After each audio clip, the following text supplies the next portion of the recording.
विष्णु ने अपने समाज के बाहर शादी की थी, इसलिए उसे गांव से दूर रहने की सजा मिली थी। विष्णु अपर्णा अपनी बेटी पल्लवी के साथ खाड़ी के पास रहते थे। रोज सवेरे विष्णु मजदूरी के लिए दूसरे गांव निकल जाया करता था। रास्ते में वो पल्लवी को भी उसके स्कूल छोड़ता था। यहाँ घर में अपर्णा अकेली रहती थी। घर का सारा काम करने के बाद भी उसके पास समय रहता था, इसलिए वो खाड़ी से मछलियाँ पकड़ती थी। रोज मछलियाँ पकड़ पकड़ कर अपर्णा इस काम में माहिर हो गई थी। अब वो अपने हाथ से ही मछलियाँ पकड़ सकती थी। ये हुई ना बात, आज तो मछली फ्राई पकाऊंगी।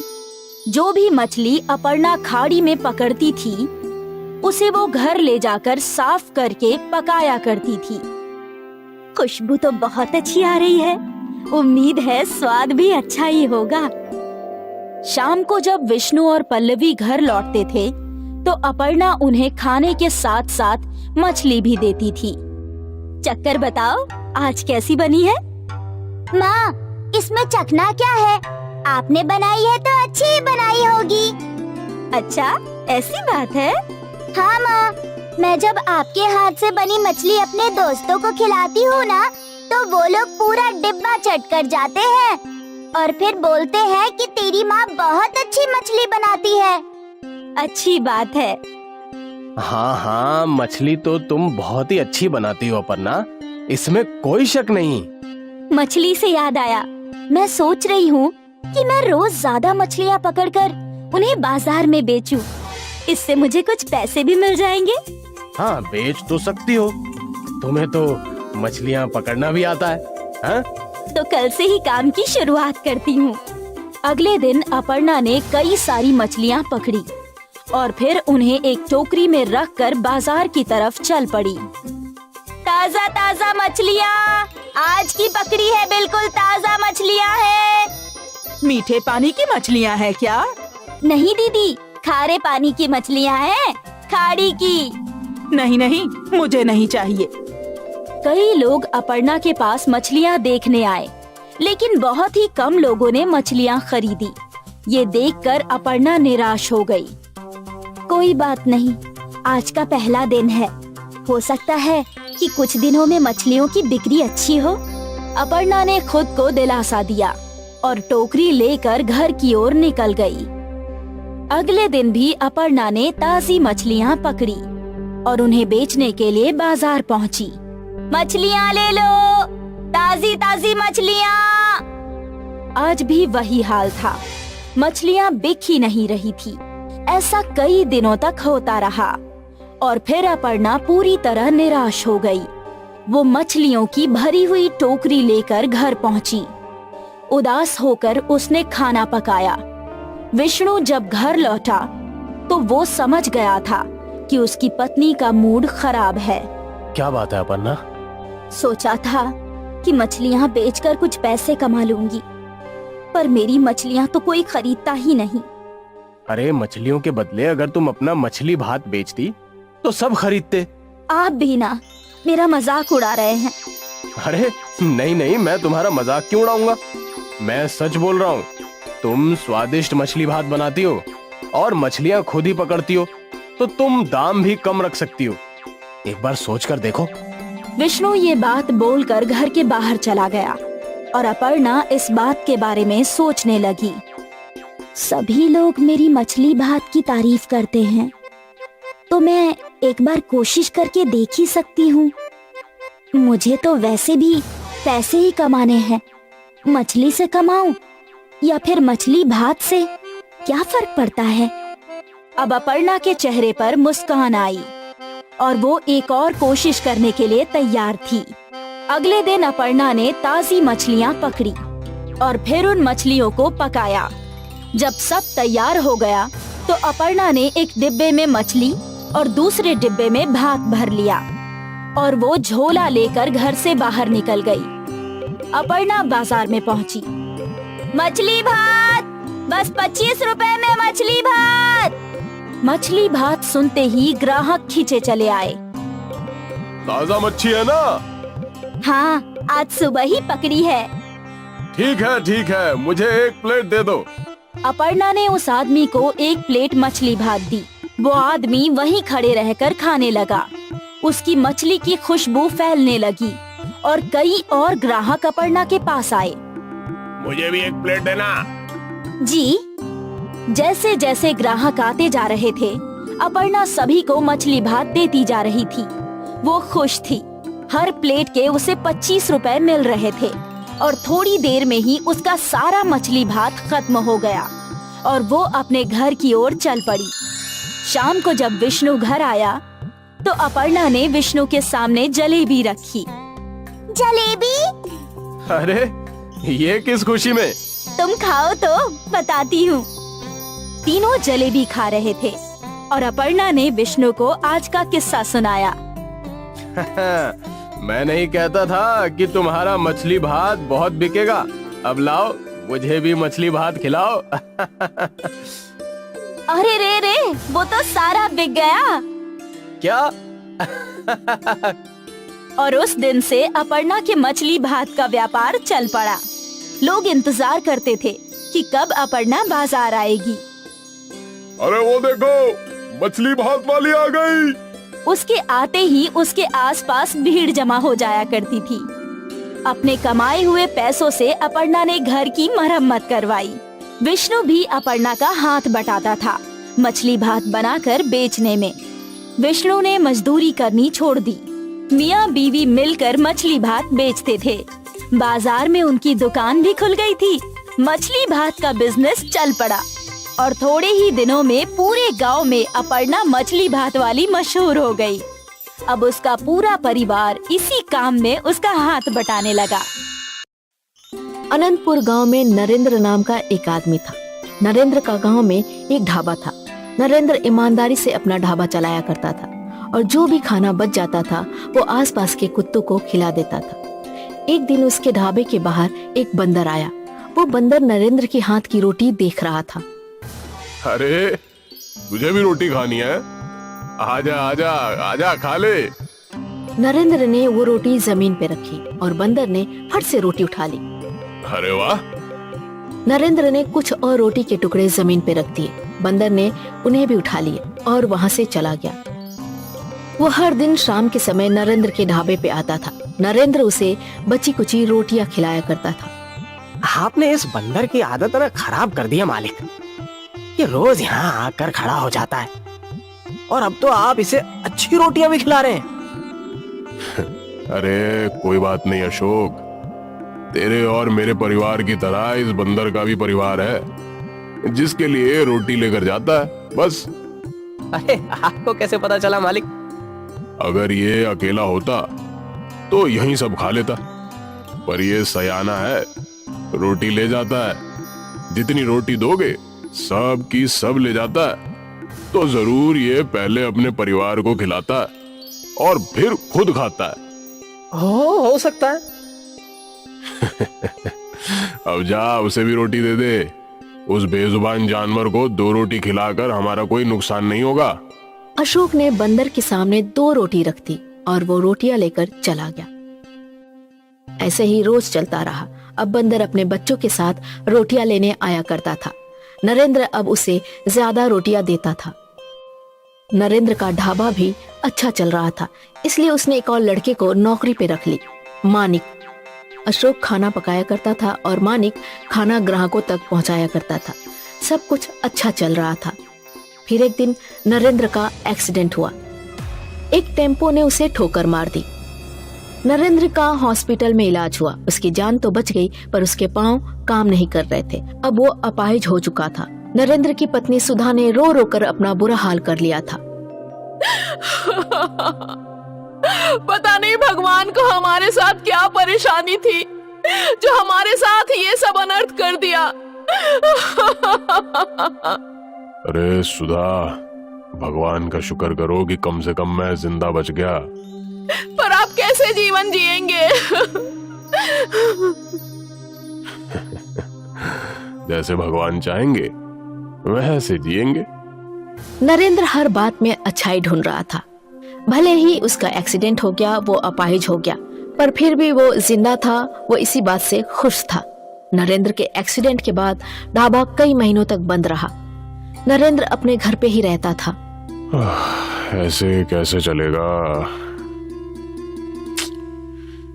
मुझे वापस ढाबा शुरू करना ही पड़ेगा। पर अब आप ये सब अकेले कैसे करेंगे? अरे सुधा, मैं अकेला कहाँ हूँ? तुम हो ना मेरे साथ। हम दोनों मिलकर ढाबा खोल लेंगे वापस, क्यों? जी। नरेंद्र को कैसे भी करके अपनी परिस्थितियां बदलनी थी। अगली सुबह नरेंद्र और सुधा अपने ढाबे पे पहुंचे।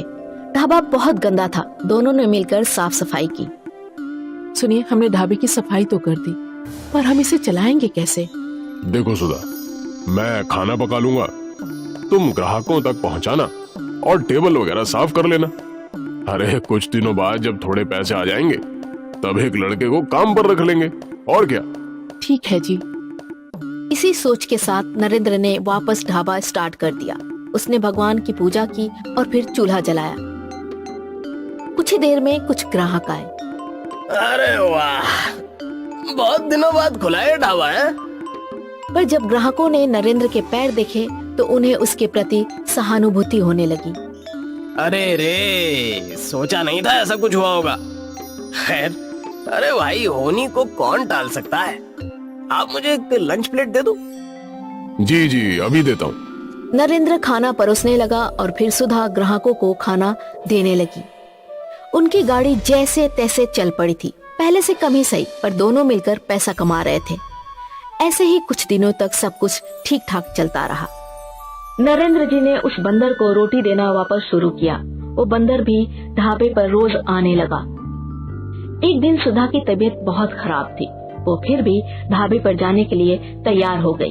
अरे सुधा, तुम्हें तो बहुत बुखार है, तुम इस हालत में कैसे काम करोगी?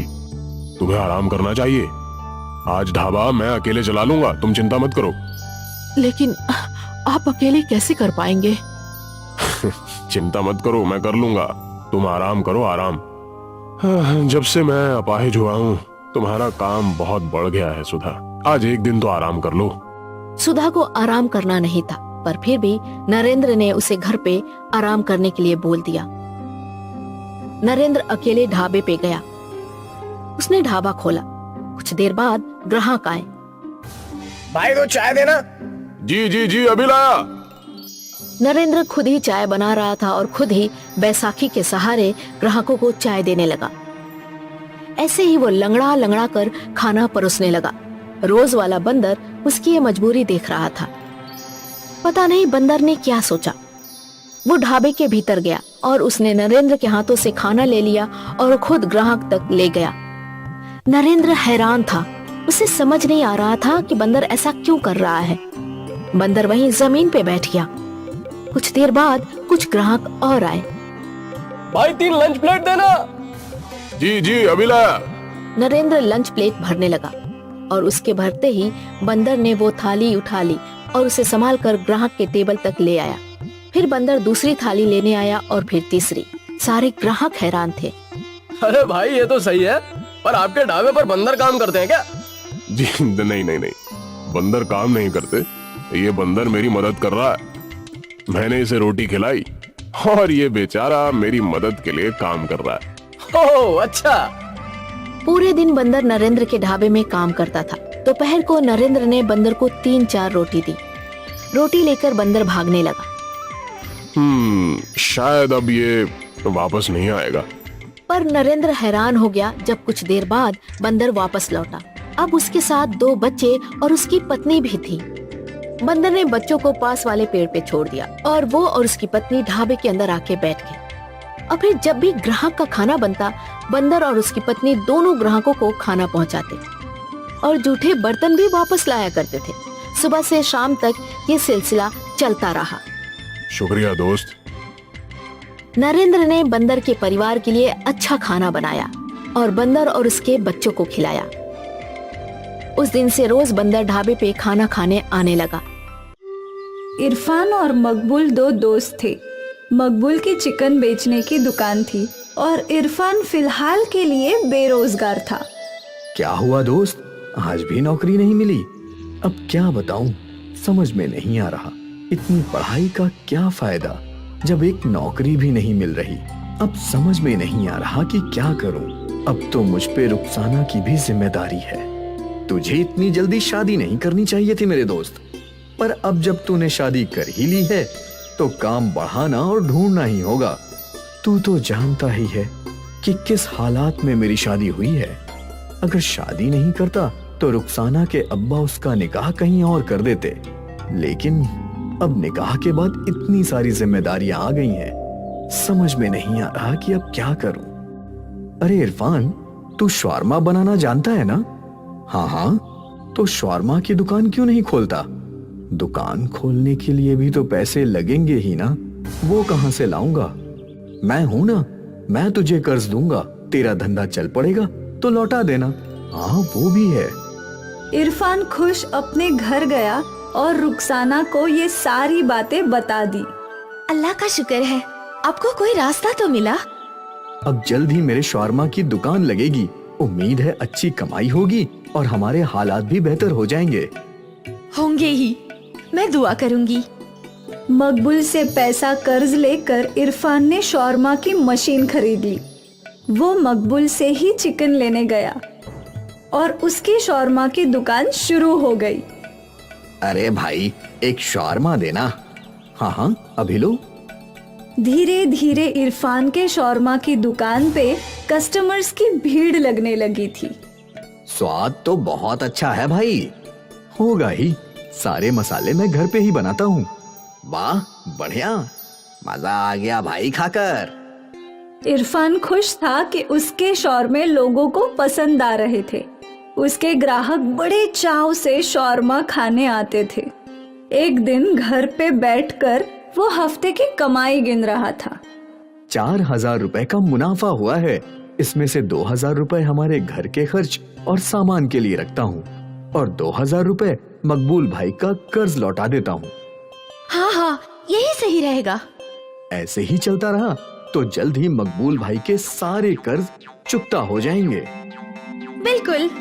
उस दिन इरफान ने मकबूल को कर्जे की पहली किश्त लौटा दी। लगता है तेरा धंधा बहुत अच्छे से चल पड़ा है इरफान। जी भाई, उम्मीद है ऐसे ही चलता रहे। हाँ हाँ बिल्कुल चलेगा, तू ऐसे ही मेहनत कर। हाँ भाई करूँगा। इरफान रोज शाम को अपने शॉर्मे की दुकान लगाता और उसके आते ही ग्राहकों की भीड़ लग जाया करती थी। एक शोरमा देना। मुझे भी दो गार्लिक शोरमा पार्सल। मुझे भी एक शोरमा। जी अभी देता हूँ। दुकान खोलने से बंद होने तक इरफान के हाथ चलते रहते थे। कस्टमर्स आते ही रहते थे। हर दिन रात को 10 बजे इरफान दुकान बंद करता था और अपनी कमाई देखकर वो बहुत खुश था। जुबैर रोज इरफान की दुकान पर भीड़ देखा करता था। शोरमे के बिजनेस में बहुत मुनाफा है, मुझे भी शोरमे का बिजनेस डालना चाहिए। इरफान तो 80 रुपए में शोरमा बेचता है, मुझे इससे कम दाम में बेचना होगा, तभी लोग मेरा शोरमा खरीदेंगे। जुबैर गणित करने लगा कि वो कैसे शोरमा का दाम घटा सकता है।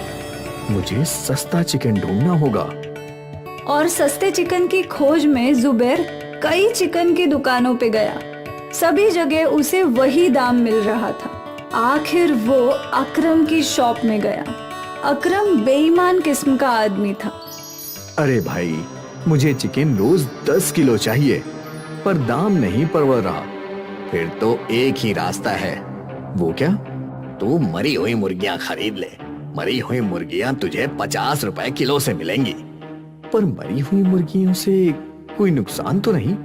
अरे नहीं नहीं, तुलों में मरी हुई मुर्गियां ही तो जाती हैं। किसी का बाप नहीं समझ सकता कि जो मुर्गियां वो खा रहा है वो जिंदी काटी गई हैं या मरी हुई। लेकिन इससे सेहत पर कोई नुकसान तो नहीं होगा ना? अरे भाई, कुछ नहीं होता। वैसे भी जब हम लोग मुर्गियों को यहाँ से वहाँ ले जाते हैं तो रास्ते में कुछ मुर्गियाँ दबकर मर ही जाती हैं। इन्हें खाने में कोई नुकसान थोड़ी ना है। ठीक है, तो हम सौदा पक्का करते हैं। तुम रोज मुझे 50 रुपए के हिसाब से 10 किलो चिकन देना। पक्का। जुबैर ने शौरमा बनाने की मशीन खरीद ली और फिर इरफान के शौरमे की दुकान के बगल में ही उसने अपनी दुकान खोल ली। जुबैर ने बड़े से फलक पर दाम लिखवा दिया। जुबैर 50 रुपए में शौरमा बेच रहा था। अब जब लोग वहां पहुंचे तो काफी लोग जुबैर का सस्ता दाम देखकर उसकी दुकान की ओर मुड़ गए, पर अब भी कुछ ऐसे ग्राहक थे जो इरफान की दुकान में ही शौरमा खाने आते थे। भाई, तुम्हारे शौरमे जैसा स्वाद नहीं है वहाँ, कुछ तो गड़बड़ है। उसे 50 रुपए में शौरमा परवड़ रहा है, इसलिए वो बेच रहा है। वो भी है, लेकिन जो लोग हमेशा खाते हैं वो तुम्हारे ही पास लौटेंगे भाई, तुम फिक्र मत करो। हाँ, मुझे अल्लाह पर पूरा भरोसा है। उस दिन इरफान मकबूल भाई से मिला। क्या हुआ इरफान, आज तेरा चेहरा इतना उतरा हुआ क्यों है? अब क्या बताऊं भाई, जुबैर ने शौरमे की दुकान खोली है और वो शौरमा 50 रुपए का बेच रहा है। इतना सस्ता कैसे? वही तो मुझे भी नहीं समझ आ रहा है भाई।